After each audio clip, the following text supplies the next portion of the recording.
substantive issues were taken in focus. Now also let's learn some breaking developments that we are tracking.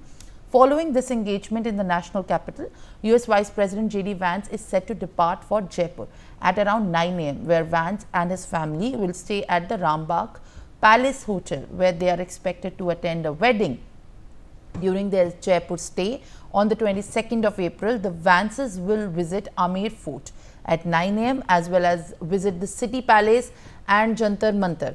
JD Vance will also address the business summit at the Rajasthan International Centre at 1 pm, where he is expected to talk about the India-US ties and relationships under the Trump administration. Diplomats, Indian officials, academics and policy experts, you name it, and they are going to likely attend the address. Vance will also then have a meeting with the Rajasthan Governor Haribhau Bak and the Chief Minister Bhajanlal Sharma in the evening.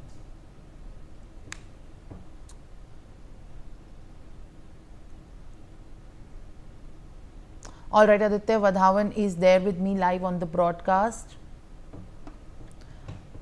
All right, viewers, in fact, all the guests remain joined with me on the broadcast. At this point of time, in fact, Rashmi Samant, who is the author and a former SU president of the Oxford University, is there with me. Thank you very much, ma'am, for being with us on the broadcast. Appreciate your presence. And right now, there are many many crucial programs that have been scheduled even after the first visit to the first part to Delhi will be completed. Then Jaipur is also being readied. Ms. Samant, how do you look at this right now as the first day, the first leg of the 4-day visit commences? How is exactly the idea about the talks that could be done today? Well, firstly, I think for the very first time in a very long time, there is absolute political will when it comes to cultivating a greater relationship between the United States and India.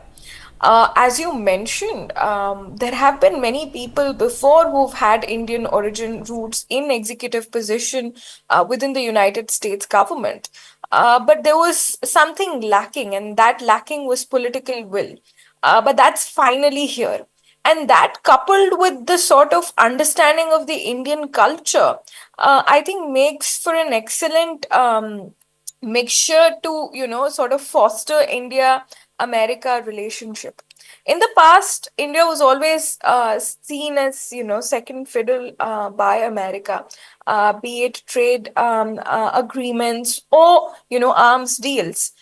India was, if I put it in layman terms, treated as a dump yard for, stocks of and piles of, weapons that were useless. It was basically a dump yard for useless weaponry. But today we are seen as equal partners, and deals and agreements are being struck on the same accord that a country like India deserves, and the progress of this country is being respected.